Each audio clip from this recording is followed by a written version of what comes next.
Hello friends, എല്ലാവർക്കും നമസ്കാരം. നമ്മൾ ഒരുപാട് നാളുകൾക്ക് ശേഷം വീണ്ടും ഒരു അൺബോക്സിംഗ് വീഡിയോ ആയിട്ട് നമ്മുടെ ചാനലിൽ വന്നിരിക്കുകയാണ് കേട്ടോ. കുറച്ച് നാളായി നമ്മുടെ ചാനലിൽ അൺബോക്സിംഗ് ഒക്കെ ചെയ്തിട്ട്. അപ്പോൾ ഇന്നൊരു അൺബോക്സിംഗ് ആണ് ചെയ്യുന്നത്. അൺബോക്സിംഗ് എന്ന് വെച്ചാൽ വലിയ ഐറ്റം ഒന്നുമില്ല, ചെറിയൊരു ഐറ്റമാണ്. ഒരു ഇയർഫോൺ ആണ് കാണിക്കാൻ പോകുന്നത്. അപ്പോൾ ട്രാവൽടെക്കിന്റെ പുതിയ വീഡിയോയിലേക്ക് എല്ലാ സുഹൃത്തുക്കൾക്കും ഒരിക്കൽ കൂടി സ്വാഗതം. അപ്പോൾ നമുക്ക് വീഡിയോയ്ക്ക് കിടക്കാം. നമ്മളിന്ന് പരിചയപ്പെടാൻ പോകുന്നത് ptron എന്ന് പറഞ്ഞ കമ്പനി ഇറക്കുന്ന ഒരു ഹെഡ്സെറ്റ് ആണ്, അതായത് ഇയർഫോൺ ആണ്. ഈ ബോക്സ് നോക്കുകയാണെങ്കിൽ ബോക്സിന്റെ ഫ്രണ്ടിൽ തന്നെ കൊടുത്തിട്ടുണ്ട് അവരുടെ കമ്പനിയുടെ പേര് കൊടുത്തിട്ടുണ്ട്. അതിന്റെ അടിയിൽ തന്നെ മോഡലിന്റെ ഒരു ഫോട്ടോ ഉണ്ട്. അതിനടിയിൽ ഇതിന്റെ മോഡൽ നെയിം എഴുതിയിട്ടുണ്ട് boom Altima dual drive wired earphone. അതാണ് ഇതിന്റെ പേര്, ബൂം അൾട്ടിമ എന്നാണ് ഇതിന്റെ പേര്. സൈഡിൽ കൊടുത്തിരിക്കുന്ന അവരുടെ ബ്രാൻഡ് നെയിം ഉണ്ട്, അതുപോലെ മോഡൽ നെയിം ബൂം അൾട്ടിമ എന്നുണ്ട്. അതിനുശേഷം കൊടുത്തിരിക്കുന്ന ഡ്യുവൽ ഡ്രൈവർ ഇയർഫോൺ വിത്ത് ഡീപ് ബേസ് എന്ന് കൊടുത്തിട്ടുണ്ട്. ടോട്ടൽ 4 ഡ്രൈവർ ഉണ്ട്, ഓരോന്നെങ്കിൽ 2 ഡ്രൈവറും ആ ഡുവൽ ഡ്രൈവർ എന്ന് പറഞ്ഞത്. പിന്നെ ഡീപ് ബേസ് എന്ന് നമുക്ക് കേട്ട് നോക്കാം, അവർക്ക് പലതും കൊടുക്കാമല്ലോ, പക്ഷേ അതുപോലെ വരണമെന്ന് കരുതും. ഇനി നമുക്ക് ബാക്ക് സൈഡ് നോക്കി നോക്കാം. ബാക്ക് സൈഡിൽ അവരുടെ ബ്രാൻഡ് നെയിം കൊടുത്തിട്ടുണ്ട്. അതിനടിയിൽ തന്നെ സ്പെസിഫിക്കേഷൻസ് കൊടുത്തിരിക്കുന്നത് കണക്ടർ 3.5 mm, അതായത് സാധാ എല്ലാം നോർമലി വരുന്നുണ്ട്, പ്രത്യേകിച്ചൊന്നും ഇല്ലെങ്കിൽ. പിന്നെ വയർ ലെങ്ത് കൊടുത്തിട്ട് 1.2 മീറ്റർ ആണ് വയർ ലെങ്ത് പറഞ്ഞിട്ടുള്ളത്. പിന്നെ ഡ്രൈവർ സൈസ്, നേരത്തെ പറഞ്ഞ ഡ്രൈവർ അതിന് കാണിച്ചത് ഓപ്പൺ ചെയ്ത് കാണിച്ചത് എന്താ സംഭവം ചില ആൾക്കാർക്ക് മനസ്സിലായിട്ടുണ്ടാവില്ല. അപ്പോൾ മനസ്സിലാവാത്തവർക്ക് എന്താണെന്ന് പറഞ്ഞത് ഓപ്പൺ ചെയ്തിട്ട്. അപ്പോൾ അതിൻ്റെ സൈസ് പറയുന്നത് 8 mm 4 എന്നാണ് പറഞ്ഞിട്ടുള്ളത്. പിന്നുള്ളത് ഫ്രീക്വൻസി റെസ്പോൺസ്, അതുപോലെ സ്പീക്കർ സെൻസിറ്റിവിറ്റി, മൈക്ക് സെൻസിറ്റിവിറ്റി, അങ്ങനെ കുറേ ഐറ്റംസ് ആണ്. ഈ ഹെഡ്ഫോൺ വരുന്നത് മൊത്തം 3 കളറിലാണ്, ബ്ലാക്ക്, വൈറ്റ്, അതുപോലെ ഡാർക്ക് ബ്ലൂ. പക്ഷേ ആമസോണിൽ നിന്ന് ഇത് വാങ്ങിയിട്ട് ആമസോണിൽ പക്ഷേ 2 കളർ മാത്രമേ ഉള്ളൂ കേട്ടോ. ആമസോണിലുള്ളത് ബ്ലാക്കും അതുപോലെ തന്നെ ഡാർക്ക് ബ്ലൂ ആണുള്ളത്. അപ്പോൾ നമ്മളിന്ന് വാങ്ങിയ ഐറ്റം ഡാർക്ക് ബ്ലൂ ആണ്. നമുക്കിത് ബോക്സ് ഓപ്പൺ ചെയ്യാം. ബോക്സിന് മുകളിൽ കൊടുത്തിരിക്കുന്ന ഈ സ്റ്റിക്കറില്ലേ, ഇതൊക്കെ സാധാ ഒരു സെല്ലോ ടൈപ്പാണ് കേട്ടോ. ഇതിനിപ്പോൾ സെല്ലർ ചെയ്തതാണോ അതോ ഇങ്ങനെയാണ് ഈ ബോക്സ് വരുന്നത് എനിക്ക് ഐഡിയ ഇല്ല. സാധാ ഈ സെല്ലോ ടൈപ്പ് മാത്രം ഉച്ചതെന്ന ബോക്സാണ്. ചിലപ്പോൾ സെല്ലർ എങ്ങാനും തുറന്നു നോക്കിയൊന്നും പറയാൻ പറ്റില്ല. എന്തായാലും നമുക്കൊന്ന് അൺബോക്സ് ചെയ്യാം. ചിലപ്പോൾ ഇത് രണ്ടാമത്തെ അൺബോക്സ് ആയിരിക്കാം. ബോട്ടിൻ്റെ ഹെഡ്ഫോണിലൊക്കെ വരുന്ന പോലെ ഒരു മാനുവലോ കാര്യങ്ങളോ ഒന്നും ഇതിലില്ല. പിന്നെ അതൊരു ചെറിയ പൗച്ച്, സ്റ്റോറേജ് പൗച്ചിലാണ് ഇത് വരുന്നത്. കുഴപ്പമില്ല, നമുക്ക് ഇപ്പം ഇത് കേട് വന്നാലും സ്റ്റോറേജ് ബോക്സ് ഉപയോഗിക്കാം.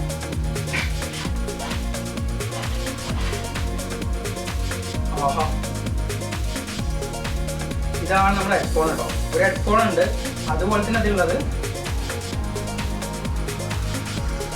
2 ഇയർഫെയറുകളുണ്ട്. സാധാരണ ബോട്ടിന്റെ ഹെഡ്സെറ്റിലൊക്കെ ഈ സാധനം ആക്ച്വലി 3 കിട്ടും, 3 സൈസിൽ കിട്ടും കേട്ടോ. ഇതിലാകെ ഒരു ഒറ്റ ഐറ്റേ കിട്ടിയിട്ടുള്ളൂ, 2 അതായത് ഒരു ജോഡി. പൗച്ച് കൊള്ളാം കേട്ടോ, പൗച്ച് അടിപൊളിയാണ്. ഇനി നമ്മുടെ മെയിൻ ഐറ്റം ഇയർഫോൺ.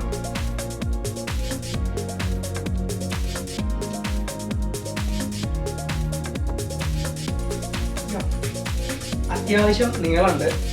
ഇതിന്റെ ക്വാളിറ്റി എന്ന് പറയുന്നത്, വയറിന്റെ ക്വാളിറ്റി എന്ന് പറഞ്ഞു കഴിഞ്ഞാൽ പക്ക അടിപൊളിയൊന്നുമല്ല, എങ്കിലും കുഴപ്പമില്ലാത്ത ക്വാളിറ്റി തന്നെ പറയാൻ പറ്റും. ഗോൾഡ് കവറിംഗ് ഉള്ള ജാക്കാണ് കൊടുത്തിട്ടുള്ളത്. കൺട്രോൾ എന്ന് പറഞ്ഞു കഴിഞ്ഞാൽ വോളിയത്തിന് ഒരു സാധനമുണ്ട്, ഇത് ബട്ടണല്ല, പിന്നെ നീക്കുന്നതാണ്. നീക്കുമ്പോൾ സൗണ്ട് കുറയും കൂടുകയും ചെയ്യും. ബട്ടൺ തന്നെ കൊടുത്തിട്ടുള്ളത് ഒരേ ഒരു ബട്ടൺ മാത്രമേ ഉള്ളൂ, അത് കോൾ അറ്റൻഡ് ചെയ്യാനും അതുപോലെ മ്യൂസിക് കൺട്രോൾ ചെയ്യാനൊക്കെയുള്ള ഒരു ബട്ടണാണ്. ഇനി നമുക്ക് സ്പീക്കറിലേക്ക് വരാം. ഞാൻ നേരത്തെ പറഞ്ഞ ഡുവൽ ഡ്രൈവർ എന്ന് പറഞ്ഞാൽ ഇതാണ് കേട്ടോ. 2 ഡ്രൈവ് ഉണ്ടാവും ഇതിൽ, അത് 2 സ്പീക്കർ ഉണ്ടാവും. നോർമലായിട്ട് എല്ലാവരും മനസ്സിലാവുന്നത് പറഞ്ഞു കഴിഞ്ഞാൽ. അപ്പോൾ എല്ലാത്തിലും സാധാരണ 1 കൊടുക്കൽ, ഇതിൽ 2 ഉണ്ട്. എല്ലാ ഫ്രീക്വൻസിയുള്ള സൗണ്ടും കറക്റ്റ് ആയിട്ട് കിട്ടാൻ വേണ്ടിയിട്ടാന്നൊക്കെ പറയുന്നത്.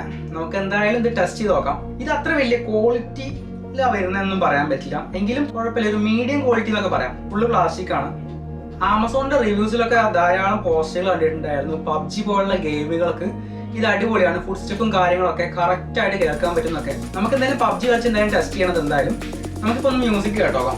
ഇതിന് വോളിയം സ്ലൈഡ് നന്നായിട്ട് വർക്ക് ചെയ്തിട്ട് കേട്ടോ, കുഴപ്പമില്ലാത്ത ലൈറ്റാണ്. അധികം ക്വാളിറ്റി ഉണ്ടെന്നൊന്നും പറയാൻ പറ്റില്ല. ഇതിനൊക്കെ എല്ലാം പ്ലാസ്റ്റിക് തന്നെയാണ്. യെസ്, ബട്ടൺസ് വർക്കുന്നതാണ്. ഇനി നമുക്ക് സൗണ്ട് നോക്കിയേക്കാം. ബേസ് ഉണ്ട്, പക്ഷേ ഭയങ്കര ബേസ് ഒന്നും പറയാൻ പറ്റില്ല. സൗണ്ട് ക്ലാരിറ്റി മ്യൂസിക്കിന്റെ കാര്യത്തിൽ ഭയങ്കര ക്ലാരിറ്റി ഒന്നുമല്ല, നോർമൽ ആയിട്ടുള്ള ക്ലാരിറ്റി മാത്രമേ ഉള്ളൂ. പിന്നെ ബേസിന്റെ കാര്യത്തിൽ ഞാൻ എത്രത്തോളം സംതൃപ്തനാണെന്ന് ചോദിച്ചു കഴിഞ്ഞാൽ, ഞാൻ ഇതിനു മുന്നേ ഉപയോഗിച്ചിരുന്നത് ബോട്ടിന്റെ ബേസ് സെറ്റ് 100 ആണ് മോഡലിൽ നിന്ന്. തന്നെയാണെന്ന് എനിക്ക് തോന്നുന്നുണ്ട്, കൺഫ്യൂഷൻ ഉണ്ട്. അപ്പോൾ ആ സാധനം വെച്ച് നോക്കുകയാണെങ്കിൽ ഇതിന്റെ ബേസ് അത്ര അടിപൊളിയൊന്നുമല്ല, അതാണ് ബെസ്റ്റ് ആയിട്ട് തോന്നുന്നത് എനിക്ക്. ഇത് റേറ്റ് എന്ന് പറയുന്നത് ഞാൻ വാങ്ങിയത് 500 രൂപയ്ക്കാണ്, 499 രൂപയ്ക്ക് ആമസോണിലാണ്. റേറ്റ് കുറഞ്ഞും കൂടിയൊക്കെ ആയിരിക്കും. ഞാൻ വാങ്ങിയത് ഈ കാശിനാണെങ്കിലും ഇപ്പം എനിക്ക് ഡെലിവറി കിട്ടിയതിൻ്റെ റേറ്റ് 399 രൂപയായിരുന്നു. അതുകൊണ്ട് തന്നെ ഇതിൻ്റെ ലിങ്ക് ഞാൻ ഡിസ്ക്രിപ്ഷനിൽ കൊടുക്കാം. അപ്പോൾ ലിങ്ക് കയറി നോക്കിയാൽ നിങ്ങൾ നോക്കണം, അങ്ങനത്തെ വില നിങ്ങൾക്ക് കറക്റ്റായിട്ട് മനസ്സിലാക്കാൻ കഴിയും. ഇനി നമുക്ക് പബ്ജി കളിച്ച് നോക്കാം. പബ്ജി കളിച്ച് നോക്കിയിട്ട് ഗെയിമിംഗ് എക്സ്പീരിയൻസും കൂടി ഞാൻ പറഞ്ഞിട്ട് ഈ വീഡിയോ നിർത്താം. പബ്ജി കളിച്ച് നോക്കുമ്പോൾ എനിക്ക് തോന്നിയ എക്സ്പീരിയൻസ് എന്താണെന്ന് വെച്ച് കഴിഞ്ഞാൽ അത്ര വലിയ ബെസ്റ്റ് ഗെയിമിംഗ് ഹെഡ്ഫോണൊന്നുമല്ല. സാധാരണ ഒരു ഹെഡ്ഫോൺ എന്ന് മാത്രമേ പറയാൻ പറ്റൂ. ഫുൾ സ്റ്റെപ്പ് എല്ലാം ഒരു നോർമലായിട്ട് മാത്രമേ കേൾക്കാനുള്ളൂ. പിന്നെ ഒരു ചെവിയിലുള്ള സ്പീക്കർ കുറച്ച് വോളിയം കുറവായിട്ട് എനിക്ക് തോന്നി.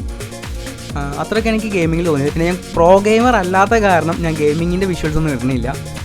മൊത്തത്തിൽ ഗെയിമിങ്ങിൻ്റെ കാര്യം പറയുകയാണെങ്കിൽ ഒരു 5 സ്റ്റാറിൽ എത്ര റേറ്റിംഗ് കൊടുക്കാമെന്ന് വെച്ചൊരു 2.5 ഒക്കെ ഞാൻ കൊടുക്കാമെന്ന് പറയത്തുള്ളൂ. അതിനുള്ളതൊക്കെ ഉള്ളൂ എന്ന് എൻ്റെ ഒരു എക്സ്പീരിയൻസിൽ എനിക്ക് മനസ്സിലായത്. കുറച്ച് ഞാൻ പബ്ജി കളിച്ച് ഈ ഹെഡ്സെറ്റ് യൂസ് ചെയ്ത് നോക്കുമ്പോൾ എനിക്ക് തോന്നിയൊരു കാര്യം എന്താണെന്ന് വെച്ചാൽ ചെവി ചെറുതായിട്ടൊരു പെയിൻ ഉണ്ട്. അത് ചിലപ്പോൾ പുതിയതായതുകൊണ്ടായിരിക്കാം, അല്ലെങ്കിൽ ചിലപ്പോൾ ഇതിൻ്റെ പ്രശ്നമായിരിക്കും.